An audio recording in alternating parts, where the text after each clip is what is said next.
기업합법, 신노조합법 이런 것들 만드는데 법률 면에서 말씀하셨던데 공대에도 국학전문대학을 교수님이하고 검사를 지내시고 현재 변호사님 제가 검사를 지냈다 그러면 약간 좀 오그라드는 겁이 나는데 지금 가장 큰 일을 하고 계시는 것이 경찰개혁위원회 위원장을 맡고 계세요. 경찰들이 너무 좌파들이 많이 들어서서 제가 깜짝 놀란 게 그야말로 일사불란하게 움직이는 경찰이 지난번에 항민 사태를 보였거든요. 모여서 집단적으로 모여서 집단 행동도 하고 이런 것들이 전부 경찰 내부에 있는 좌파들의 때문에 그런 건데 이걸 계획을 지금 담당을 하고 있는 위원장으로 큰 중책을 맡고 있습니다. 그러다 보니까 언론에서도 좌파들이 우리 박 교수님을 어떻게 하면 더 낭만을 시킬까요? 얼마 전에 보니까 뭐 사실은 물어달라 뭐 이런 얘기가 막 하고 그러니까 아무래도 이 중책을 갖고 일본을 나오셔서 너무 고맙고 두 가지 하나는 정책 면에서 양준구 교수님, 그다음에 악법 면에서 박영현 교수님께서 지금의 문제가 적어도 지금까지는 문재인 정부의 엄청난 잘못된 정책이 있다는 것을 말씀하십니다. 양준구 교수님 먼저 보시겠습니다. 예, 다시 인사드리겠습니다.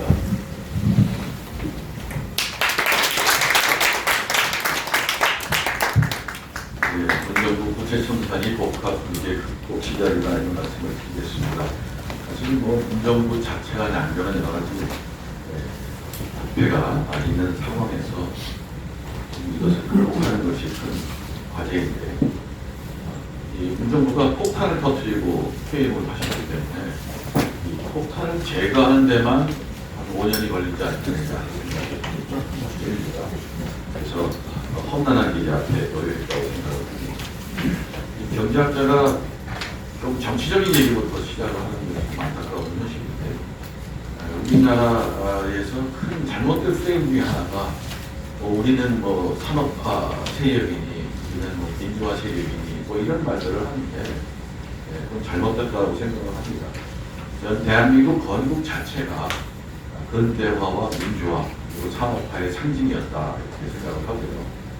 건국 이후서부터 반대한민국 세력과 끊임없는 싸움이 시작됐고 그러한 투쟁 과정 속에서 대한민국의 성장을 거듭했다라고 말씀을 다시 한번 드립니다. 그런데 자금의 사태를 보면 이 굉장히 암울한 현실이고요.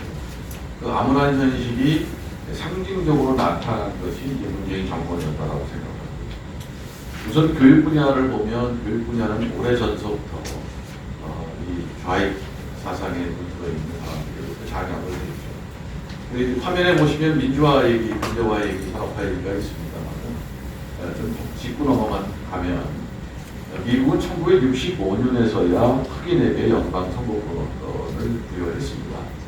여기는 건국 이후서부터 온 국민에게 공평하게 평등한 선거권을 부여하고 상권 분립이 된 민주국가를 건설했고요.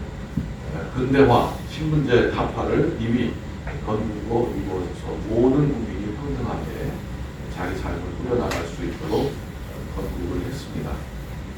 그래서 산업화는 당연히 이제 계속 끊임없는 경제 성장 노력을 통해서 이렇게 해왔고 지금 현재 GDP상으로 12위에 우리가 머물러 있습니다만 우리보다 국가 규모가 큰 인도, 중국, 러시아, 브라질 이런 나라들보다 저희들은 더 민주적인 지도력이 있는 나라라고 생각을 해서 저는 G7 국가에 가깝다 저는 그렇게 생각을 합니다.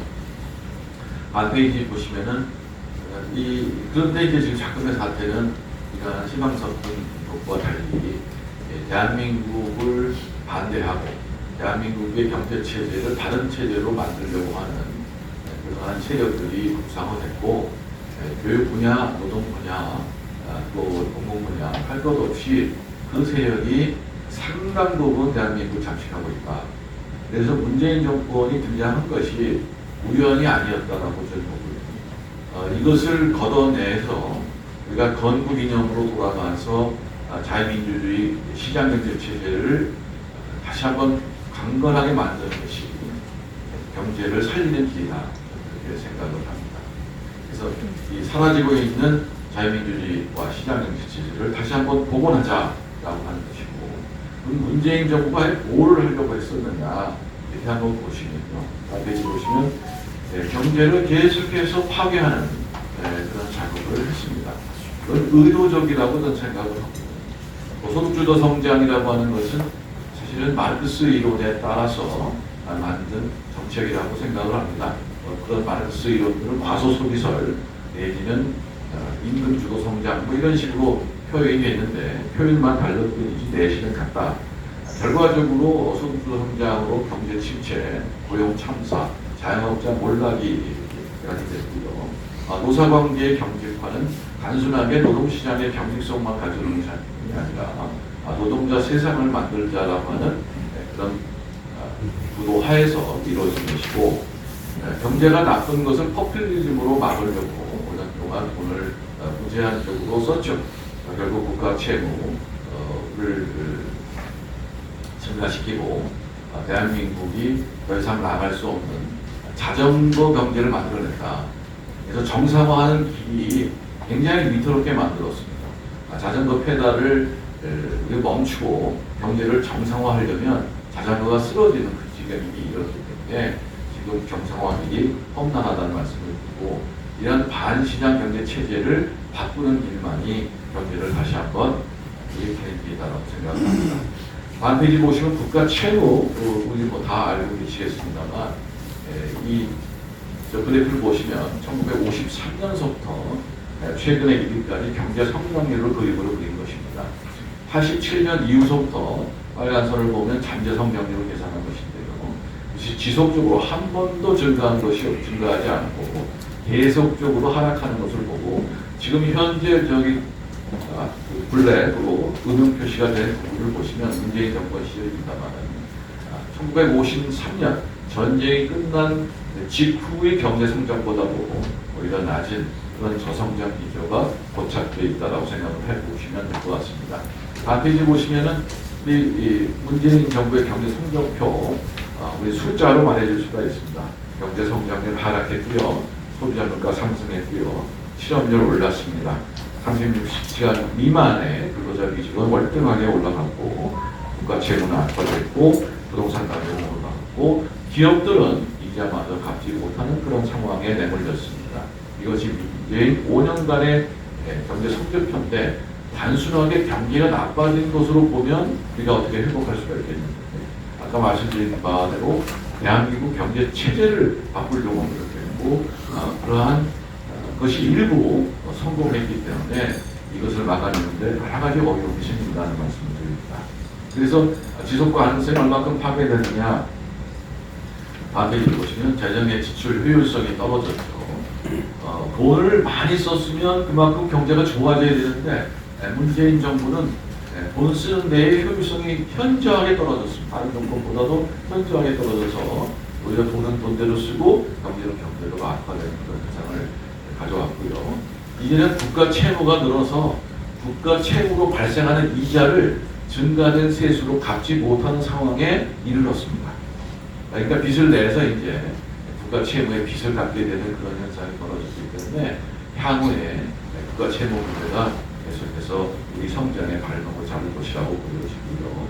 출산율도 하락했고, 연금을 개혁이 아니라 계약을 하려고 몸부림을 치다가 아무 일도 안 하고 넘어간 상황이 있고요.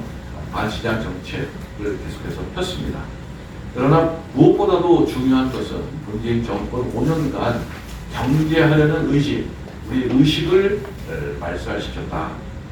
국민들에게 열심히 노력하고 저축하고 경제하는 의지로 미래를 설계하는 그런 의식을 바꿔놨기 때문에 더 큰 문제가 자리 잡고 있다고 생각을 하고요.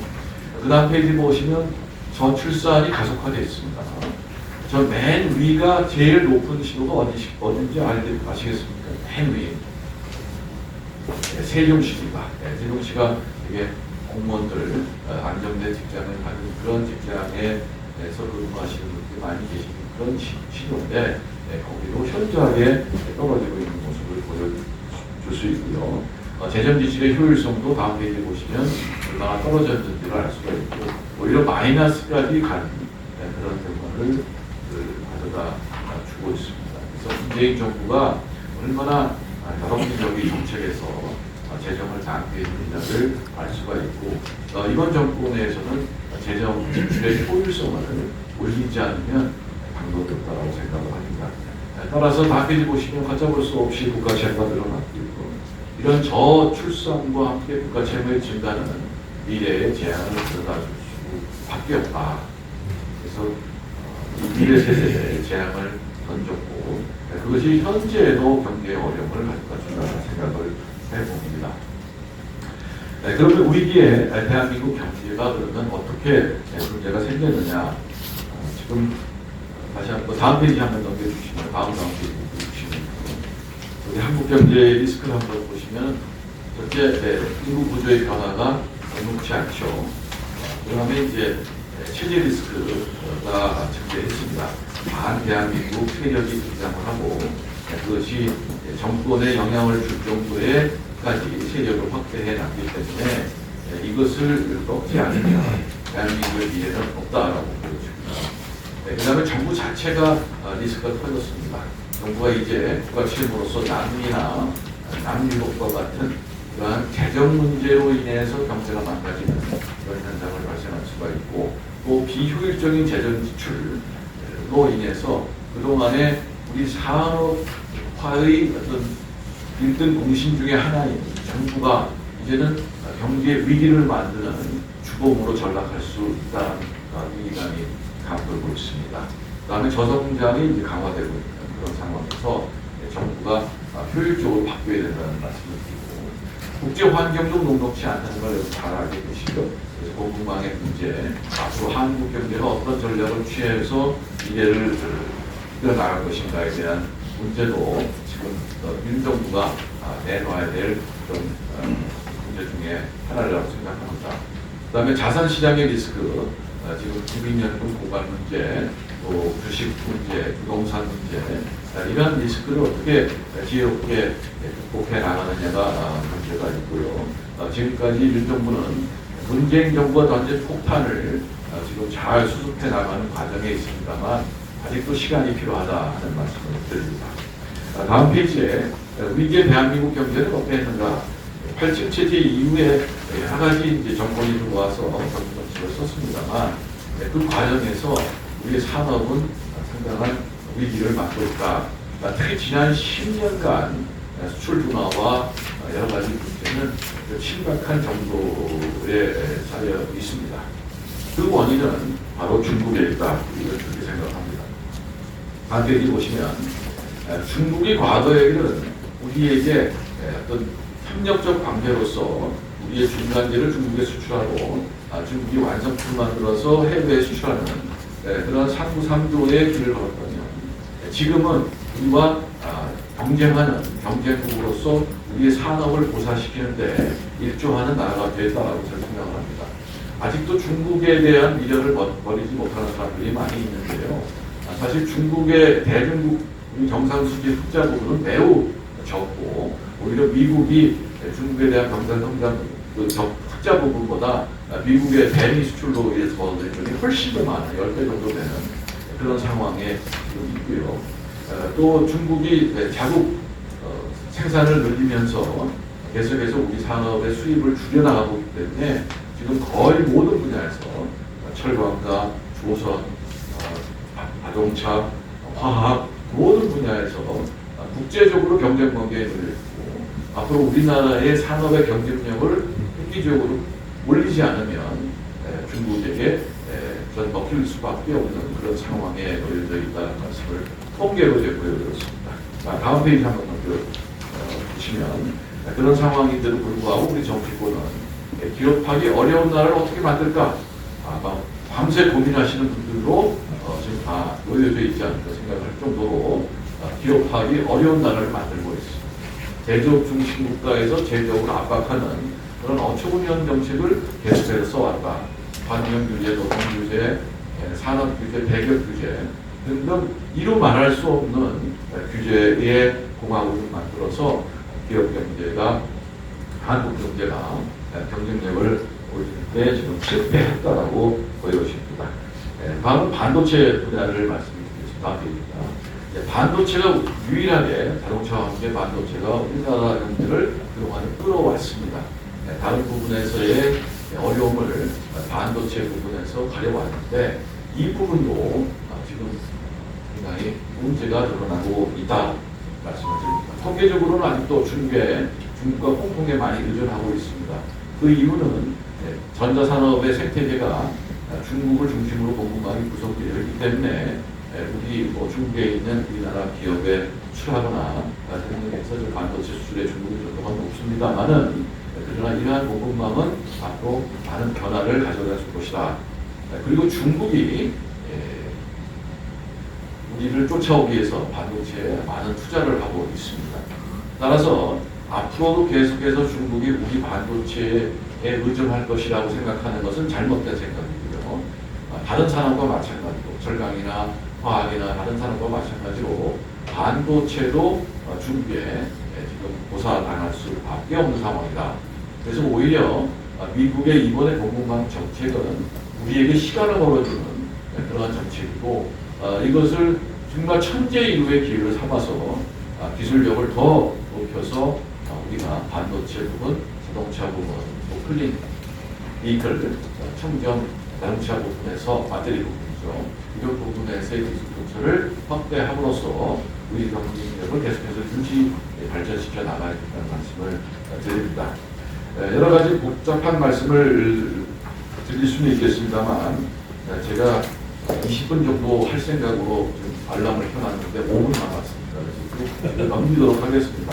다른 여러 제가 5분 됐는데 제가 준비한 게 60페이지인데 오정훈 교수님이 120페이지를 준비하셨기 때문에 제가 이거를 막지 않으면 더 훌륭하신 분의 발표를 잘 못 들을 수밖에 없어서 제가 20분 제한하겠습니다.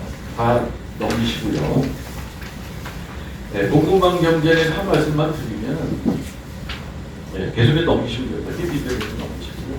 공급망 부분에서 한마디만 말씀을 드리면 지금 우리나라는 미국하고 미국은 공급망 부분에서 굉장히 안정적인 나라입니다. 큰 나라이기 때문에 사실 그냥 눈 닫고 교육 안 해도 살아남을 수 있는 그런 나라 중에 하나인데 우리나라는 공급망 분야에서 굉장히 취약한 나라입니다. 그러니까 원자력도 해외에서 의존하고 시장도 해외에 의존하기 때문에 공급망 부분에서의 문제는 우리가 심각하다. 따라서 이번 공급망 재편 과정에서 우리가 통상 외교를 잘 해서 이런 어려움을 극복해 나가야 된다는 말씀을 드립니다. 자, 미중 문제를 잠깐 보시면요. 미국과 중국의 문제는 이미 어떤 단순한 무역 전쟁의 의미를 넘어섰다라고 생각을 하고 그렇게 만든 것이 시진핑이 아니었느냐는 생각을 합니다. 트럼프가 관세를 부과해서 무역 전쟁을 선언했을 때 중국이 그냥 그걸 받아들이고 타협에 나갔으면은 쉽게 풀렸을 수도 있겠습니다. 그런데 다행인지 불행인지 시진핑이 이에는 이 눈에는 누로 맞섰고요. 여기 보시면 선거에 영향을 주는 아이오와 일리노이, 네브라스카, 미네소타, 인디아나, 오하이오, 노스다코타, 미시간, 캔사스 이런 지역에 나는 생산물에 대한 관세를 대거 높여서 드디어 스윙 스테이트의 한 부분을 그 줄을 트럼프 지지에서 이 바이든 지지로 바꾸는 그러한 쾌거를 이뤘지만 바이든도 워낙 그 비등한 반중 전서에 어떻게 할 수가 없어서 계속 반중 정책을 쓰고 있습니다만은 아마 이 다음 선거가 어떻게 될 것인가에 따라서는 미국의 대중 정책은 다소의 변화를 가져다 줄 수도 있다.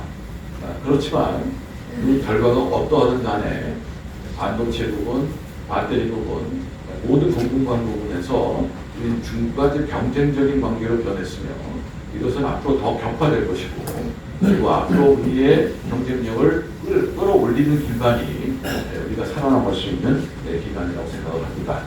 윤석열 정부가 이러한 여러 가지 문제점을 이미 인식하고 있고요. 문정부 정부 4대 부분 개혁을 추진하고 있고 그것은 제가 유인물로 가름하도록 하겠습니다. 그 다음에 이제 연금 문제를 제가 조금 언급을 하고 싶은데요. 제가 뭐 연금에 대해서는 조금 관여한 바가 있습니다만, 앞으로 연금 개혁을 하지 않으면 큰 문제가 생깁니다. 다음 45페이지 정도 가시면 연금을 보실 수가, 연금의 배신. 자, 요 46페이지만 더해 주십시오. 자, 요 말씀만 드리겠습니다. 지금 연금은, 국민연금은 개혁하지 않으면 안 되는 상황입니다. 사실 국민연금은 모든 나라가 거짓말을 해왔죠. 거짓말을 했죠. 오감도란 말을 제가 오감도식을 여기 써놓는데요. 이게 마치 펀치 게임과 같아서 앞에 사람 거 받아서 뒷 사람 거 주는 그런 건데, 문제는 앞에 사람이 점점 늘어나는 게 아니라 이미 돈을 내고 받아야 될 사람은 많고, 그리고 돈을 내야 될 사람이 줄어드는 일부 저성장 과정에 있다. 그래서 이러한 펀치 게임은 성립할 수가 없는 상황이다. 단언할 수가 있습니다. 그래서 지금 개혁하지 않으면 그 누구도 연금을 받을 수 없는 그런 상황이고요. 저는 제가 죽기 전에 연금이 고갈이 되는 것뿐만 아니라 연금을 못 주겠다라고 하는 일이 벌어질 것이다. 그래서 전 저의 문제다. 미래 세대의 문제가 아니라 저의 문제다라고 생각을 합니다. 제가 환갑을 지났습니다만 앞으로 40년 살아야 되는데 40년 내에 큰 문제가 발생을 하고 죽기 전에 험한 꼴을 보고 죽지 않을까 이런 생각이 들어서 지금 연금 개혁은 반드시 해야 되는 그런 문제고, 국민의 인기를 얘기할 그런 단체가 아닙니다. 그래서 제가 시간이 끝났다는 많이 알려드렸습니다. 그래서 생존을 위한, 그야말로 생존을 위한 그런 근본적인 개혁, 그리고 무엇보다도 국민들에게 경제하려는 의지를 심어주고, 건국 이후에 많은 노력을 들여서 G7 어울림 이 대한민국을 앞으로도 지켜나가면서 풍요로운 미래를 부과할 수 있는 그런 계획을 만들었으면 좋겠다는 생각을 합니다. 만약에 또다시 문재인 정부와 같은 정권이 들어서면 대한민국은 다시 일어설 수 없다는 생각을 합니다. 그래서 이번 정권이 문재인 정권을 이 쌓아놓은 적폐를 없애고 대한민국을 바로 새롭게 일으키면서 다시는 그런 문재인 세력이 등장할 수 없도록 만드는 그런 책무가 부여된 정부다, 이렇게 생각하면서 발표에 나가도록 하겠습니다. 감사합니다.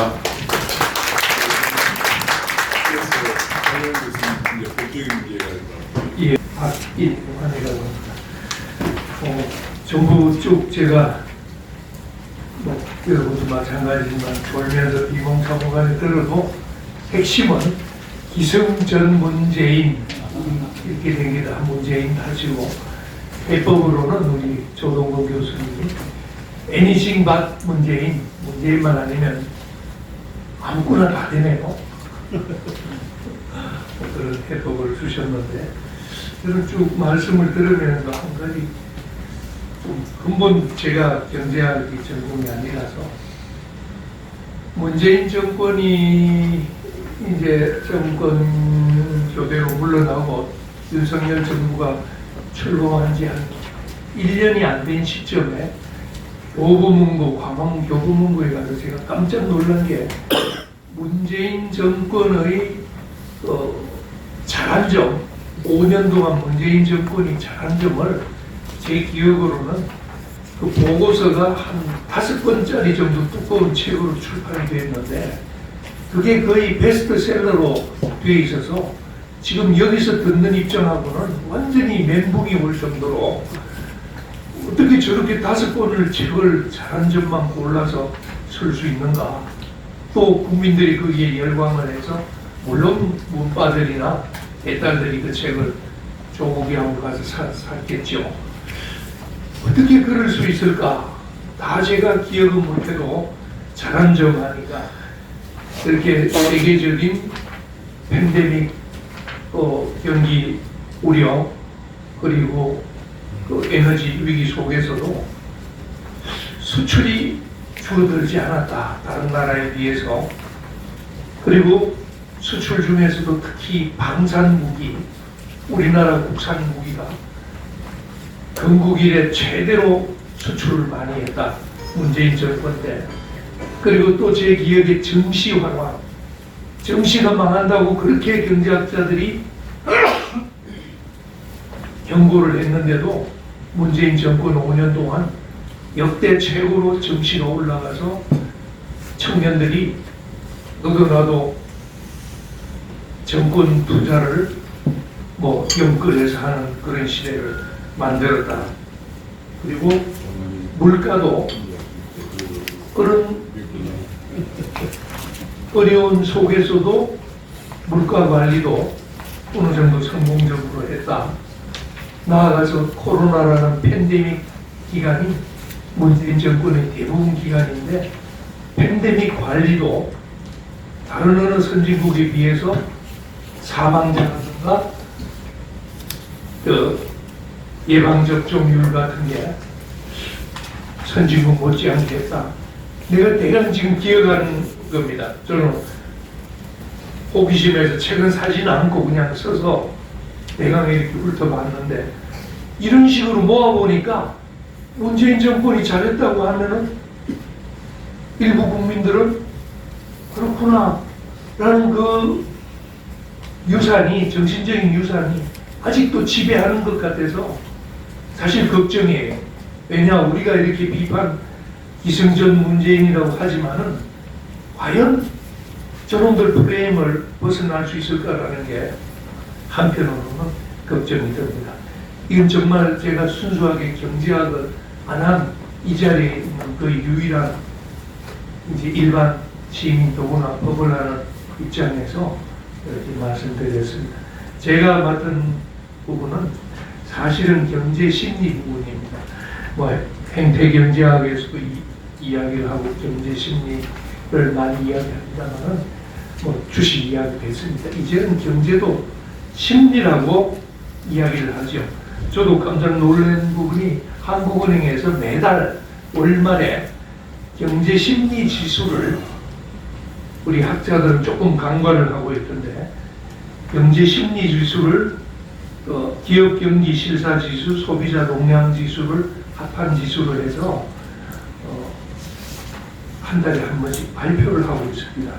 그게 바로 민간 경제 주체인 기업과 소비자가 경제 상황에 대해서 미래 당장 앞으로 상황에 대해서 생각하는 전반적인 심리 상태인데 사실은 경제 심리에는 향후의 경기에 직접적인 영향을 미치는 그런 기업과 소비자의 심리를 반영하는 지수라고 하는데 거기에 끼치는 영향이 사실은 바로 각종 규제가 직접적으로 경제 심리에 영향을 미친다는 걸 여러 자료를 통해서 보게 돼서 저는 그러면 기업 규제가 우리 자유민주주의 사회에서 규제는 결국 법으로 나타날 수, 제도 시스템으로 나타날 수밖에 없는데 그러면 거기에 해당되는 악법들이 어떻게 기업의 투자 심리를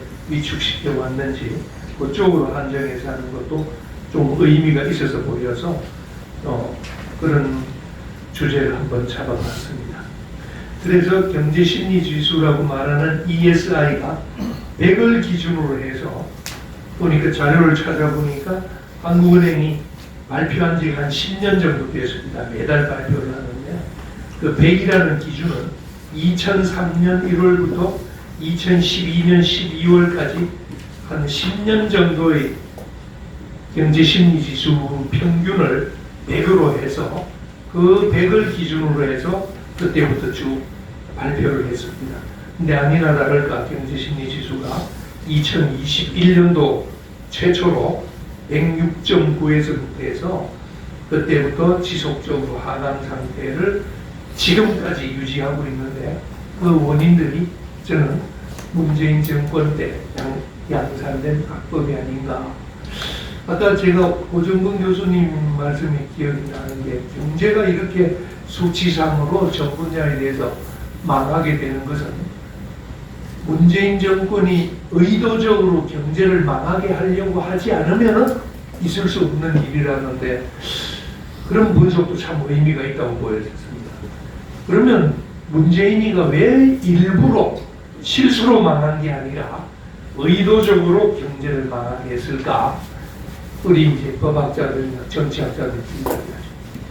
연방제를 준비하기 위해서는 우리 두 개의 국가를 한 국가로 만들려면 경제 수준을 비슷하게 해야 되는데 도저히 지금 우리의 능력으로 북한을 대한민국처럼 G7, G11 국가로 만드는 것은 불가능하고 가장 쉬운 방법은 한국을 북한 수준으로 망하게 하는 게 쉽겠다. 이렇게 해서 저는 뭐 그렇게 받아들였습니다만 정말 그런 국가 지도자가 최고 지도자가 그런 사고를 가졌다면 제가 최근에 좀 말씀이 되었습니다만 그게 바로 간첩 아닌가요? 아니 의도적으로 경제를 망하게 해서 북한을 비슷하게 꾸려나가겠다고 마음을 먹었다면 저는 믿고 싶지는 않지만은 꼭 경제뿐만 아니라 제가 제도적으로 법률적으로 전 분야를 들여다봐도 의도적으로 이렇게 나라를 망치고 또는 적국을 이롭게 하려고 마음먹지 않았다면 이렇게 할 리가 없다. 제가 최근에는 내년부터 70년 된 국정원의 대공수사권을 완전 박탈해서 국정원을 해체 수준을 밟으려고 하는 걸 보고 사실은 우리 국민들이 70%가 내년부터 국정원이 해체되는 수준까지 간다는 걸 모르는 걸 지적을 하기 위해서 문제는 간첩이라는 표현을 썼습니다만은 우선 뭐 경제 쪽으로만 보더라도 국정원을 없애고 검찰을 무력화시키고 또 경찰을 갈기갈기 찢어서 국가경찰, 지방경찰, 국가경찰위원회, 지방경찰위원회 또 경찰국 따로 있고 경찰청 따로 있고 국가수사본부 따로 있고 별의별 희한한 제도를 다 만들어 놓은 그 근저가 되는 것이 바로 경제 시스템, 경제 악법도 그렇게 똑같은 철학과 사고방식으로 만든 게 아닌가.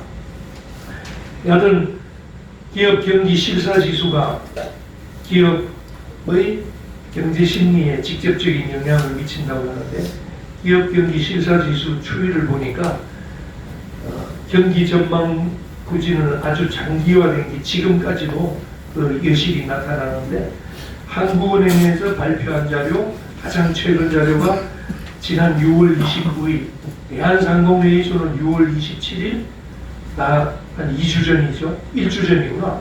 정경련에서도 6월 28일 봅니까?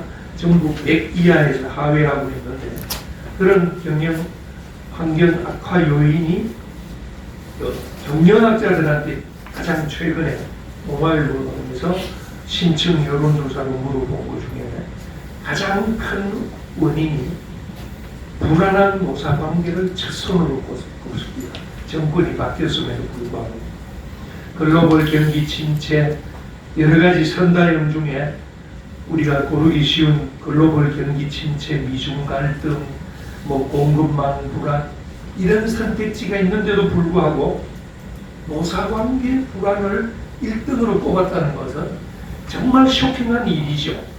세상의 어느 선진국이 지금 노사관계 불안을 국내 경제인들의 경제심리 위축의 가장 큰 원인으로 꼽는 것은 저는 아마 OECD가 아니라 전 세계 국가에서도 대한민국 하나밖에 없지 않나 싶을 정도입니다. 아니나 다를까 지금 민노총에서 7월 3일부터 15일까지 2주간 전국 총파업 투쟁을 진행하고 있는 와중입니다. 그 총파업 의제를 보면 제일 먼저 내세운 게 윤석열 정권 퇴진입니다. 노동 파업하고 관련 없는 윤석열 정권 퇴진이 민노총 총파업의 제일 1의제입니다. 그리고 아니나 다를까 일본 핵 오염수 중단, 나아가서 중대재해 처벌 강화, 바로 기업을 옥죄는 직접적인 이런 제도를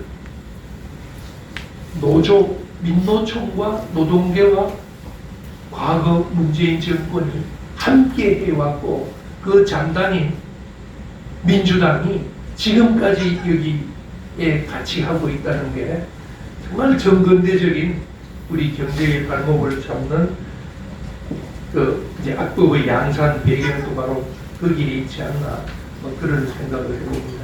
그럼 구체적으로는 저도 뭐 시간 관계상 한 6개 정도의 법을 한번 들어봤습니다만, 아까 말씀드린 중대재해처벌법, 민노총에서 이 법 갖고도 부족하다, 더 강하게 만들어야죠.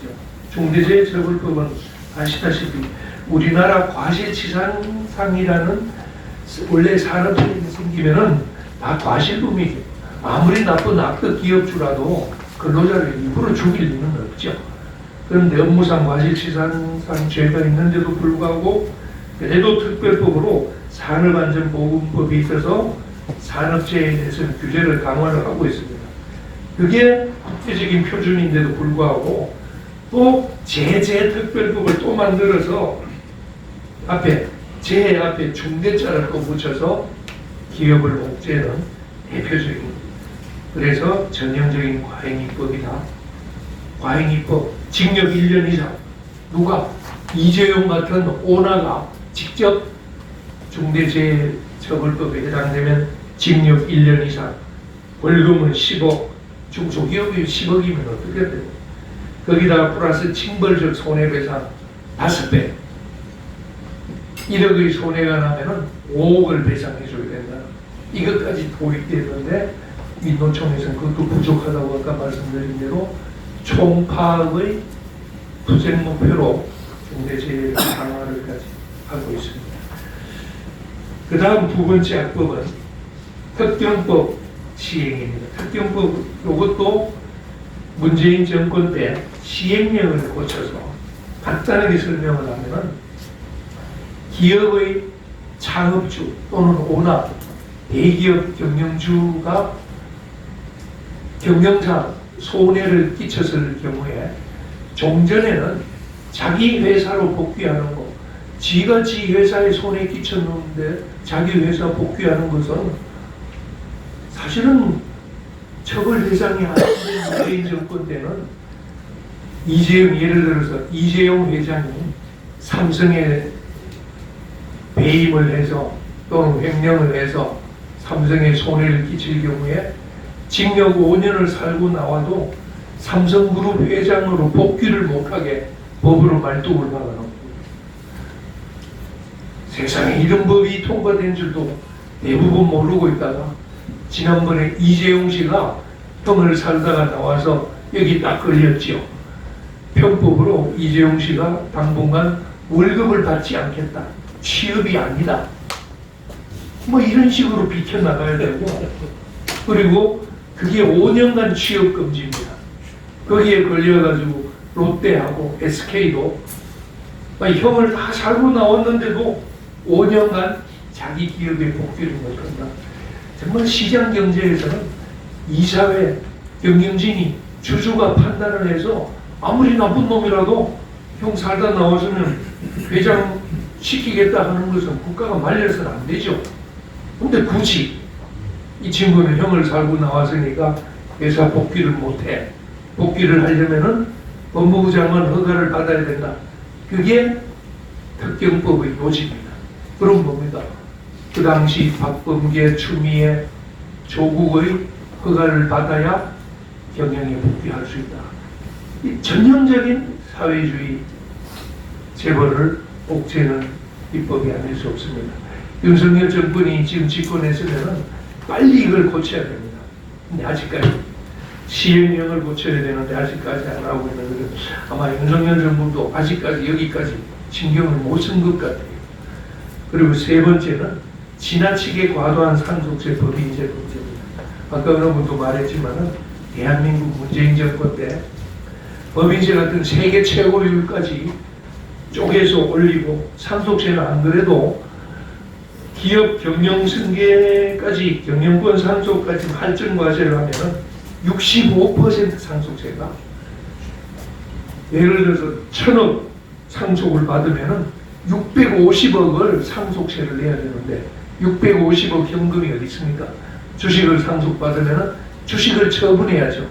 주식을 처분하면은 대주주가 갑자기 소액주주를 전락해서 결국 기업의 경영권을 뺏기게 되고, 그러다 보니까 기업체로서는 주식 가격이 올라가는 것을 원하는 싫어합니다. 그러면 코리아 디스카운트 주식 가격을 낮춰야 상속세가 줄어든다는 정말 말도 안 되는 그런 논리를 해서 아마 코리아 디스카운트 한국 주식이 왜 이렇게 낮은가, 그 원인이 어떻게 보면 상속세가 과도한 것 때문에 있지 않나라는 뭐 그런 생각을 봅니다. 마찬가지로 제가 자료에 적었습니다만 OECD 국가 중에서는 스웨덴, 호주, 오스트리아 옛날에 다 상속세가 있다가 상속세가 폐지되고, 미국 같은 경우는 상속세가 명목상 남아있지만은 면세점을 한국보다 15배 정도 올려놨기 때문에 상속세를 그렇게 안 낸다. 그리고 이제 법인세도 마찬가지로 법인세 누진세율을, 옛날에는 누진세가 마치 정의라고 했죠. 누진세를 채택하고 있는 나라는 세계에서 한 300개 세계를 다 조사했는지 저는 뭐 자신 못하겠습니다만 누진세율을 채택한 나라는 코스타리카라는 어디 있는지도 잘 모르는 나라하고 한국하고 2개뿐이라고요. 나머지는 다 단위세. 다시 말해서 대기업이 많은 재산 갖고 있는 것은 불편한 거예요. 누진세를 매겨서 기업 승계를 못하게 하는 대표적인 그런 구도를, 그렇게 누진세가 대기업에 편중하다 보니까 우리나라는 아주 기형적인 세 부담이 되는데, 과표 3천억 원이 넘는 전체 기업의 0.01% 되는 기업이 전체 법인세 세수의 절반을 부담하고 있다는 거예요. 그럼 나머지 법인들은 뭡니까? 세금도 안 내고, 그럼 너도 나도 없이 중소기업으로 살아라. 좀 극단적인 표현이지만 0.01%의 기업이 거의 41% 법인세를 부담하고 있다는 그런 구조. 어쨌든 기업을 키우는 걸 두려워하게끔 만든다는 뭐 법인세. 뭐 자세한 건 뭐 적어놨습니다만은 시간 관계상 여하튼 문재인 정권 때 코로나 기간을 포함을 해서 5년 동안 주요국 중 법인세율을 올린 나라는 22%에서 25%를 올렸습니다. 한국뿐이라고 합니다. 22%에서 25%. 근데 윤석열 정부에서 법인세를 복귀시켜서 내리려고 하니까 또 부자 감세라고, 부자자만 들어가면은, 부자한테 혜택 들어가면은 안 된다는 이 논리에 또 대부분 국민들이 또 넘어가서 윤석열 정부도 아직까지 망설이고 있어요. 법인세를 선진국 여러 국가에서는 법인세를 낮추고 있음에도 불구하고 우리는 원산 회복도 못하고, 어떤 자료에 보니까 법인세 최저임금 인상으로 기업 부담을 키우는 바람에 주 40시간 이상 풀타임 일자리가 문재인 정권 당시에 200만 개가 없어졌더라고요. 그 200만 개 없어진 걸 공무원으로 늘리고, 나이 많은 사람들 일단 늘리는 노인 취업률을 늘려서 떼웠다는 뭐 그런 통계도 있습니다만은, 빨리 우리는 세계적인 추세에 맞추어서 상속세도 손을 보고 법인세도 손을 봐서 기업의 투자 이용, 아까 말씀드린 대로 경제는 쉽니다라는 그 추세에 맞춰 나가는 게 어떻게 하나. 노란봉투법, 이것도 마찬가지죠. 엊그제 6월 30일 날 또 민주당이 다수당이라는 핑계로 본회의에 부의시켰습니다. 이제는 법사위를 떠나서 본회의 표결만 남아있습니다. 어느 날 갑자기 민주당에서 노란봉투법, 아시다시피 불법 파업을 조장하는 거죠. 아무리 노조는 불법 파업을 해도 민사상 손해배상을 못하게 한다는 게 핵심입니다. 아까 대법원 판례도 그렇습니다만 대법원 판례는 노란봉투법 취지 중에 노동자, 근로자 쪽의 손해배상을 하려면 노동자 개개인별로 불법 행위로 인한 손해배상 책임액을 각자 정해서 청구하라. 대법원 판결까지 그렇게 나버린 상황이니까 아마 그걸 빌미로 해서 노란봉투법이 조만간 또 통과되면은, 근데 결국은 이렇게 되면은 많은 것은 또 중소기업입니다. 법률 비용을 노란봉투법 때문에 법률 비용 중대재해, 저희들이 법률가들이 농담으로 중대재해처벌법이 작년부터 시행되니까 제일 좋아하는 것이 로펌, 법률회사가 갑자기 수요가 늘었답니다. 뻔하죠. 기업의 원활하면은 중대재해처벌법을 피할 수 있는 법률 비용을 또 수억 원을 들여서 법률 고문을 고용을 하고 교육을 받아야 되고 또 이렇게 해서 대기업은 감당할 수 있지만은 중소기업은 결국 원가로 또 제조품의 원가로 전가가 되는 그런 형국이 되겠죠. 그것도 노란봉투법도 워낙 유명하니까 제가 자료에 적어놔서 읽어보면 되는데, 또 가장 핵심적인 것은 이놈들이 아직까지는 발톱을 숨기고 있는데 사회적 경제 기본법입니다. 이름도 아마 처음 듣는 분 많을 거예요.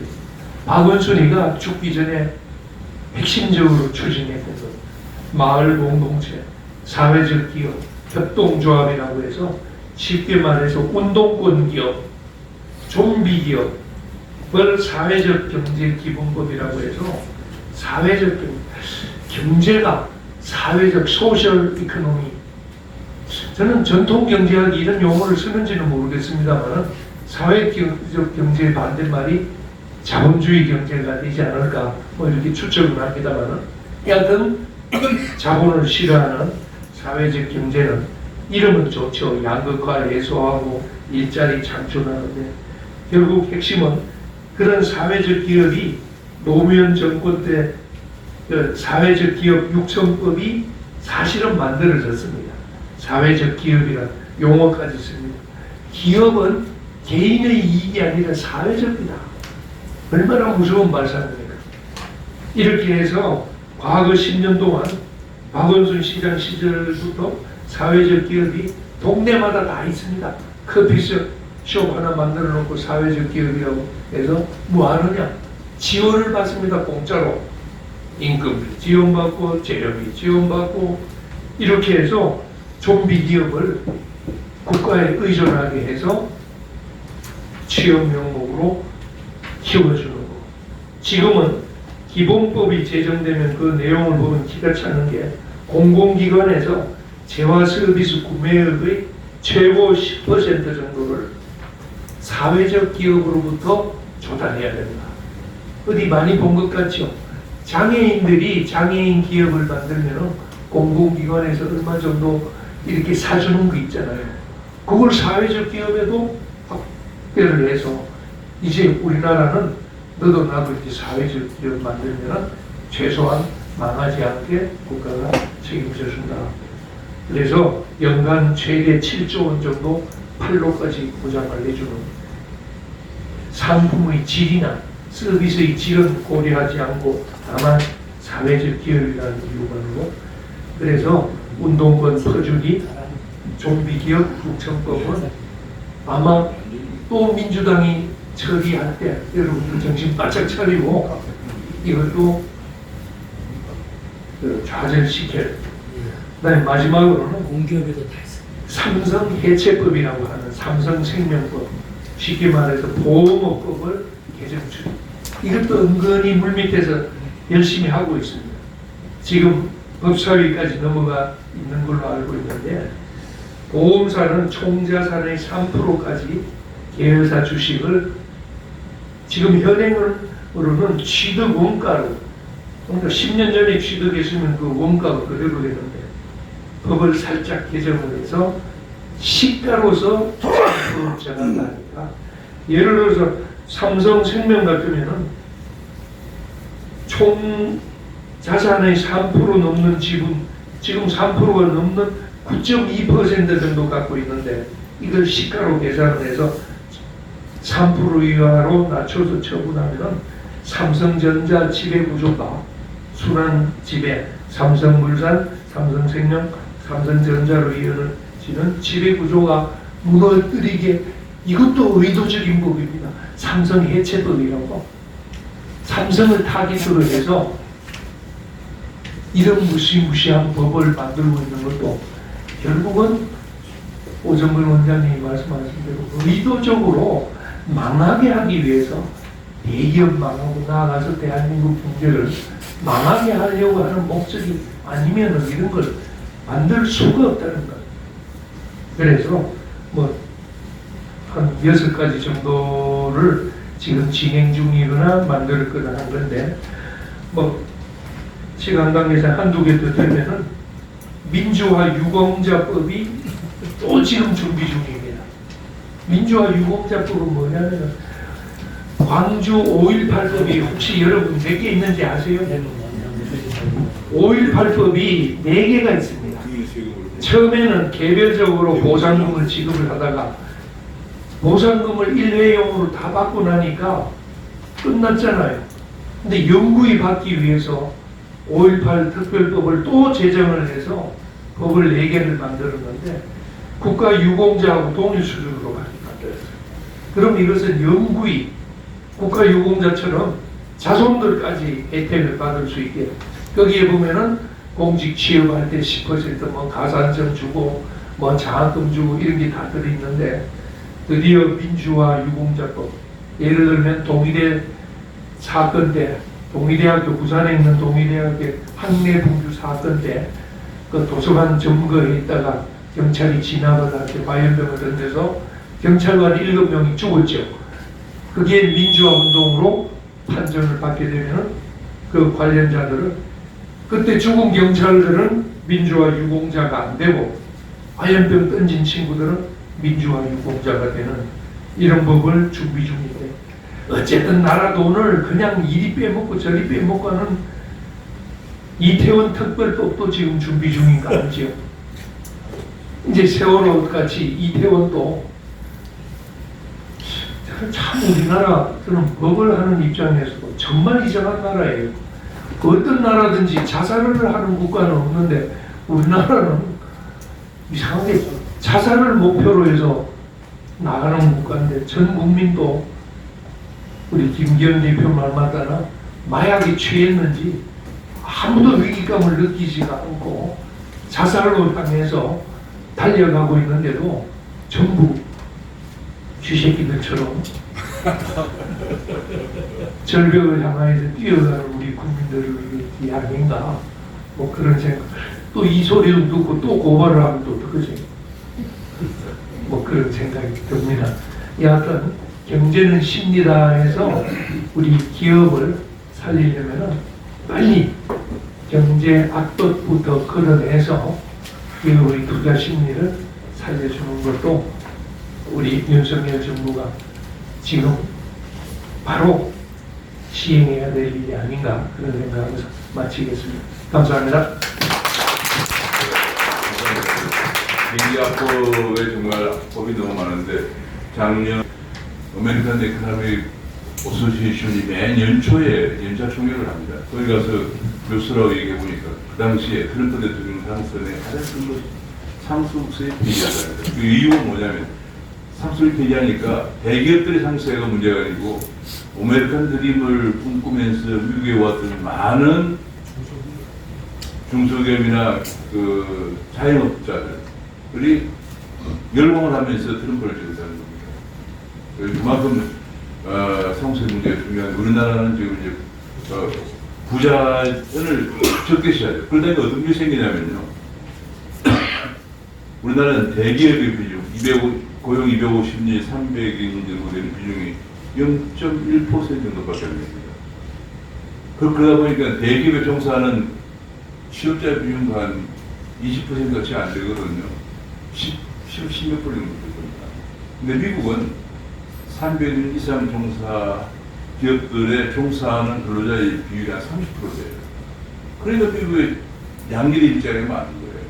우리나라는 계속 대기업을 죽이려고 하니까 결국은 그 피해가 청년들에게 돌아와요. 청년들은 그런데 삼성전자나 대기업에 들어가려고 삼수까지 해요.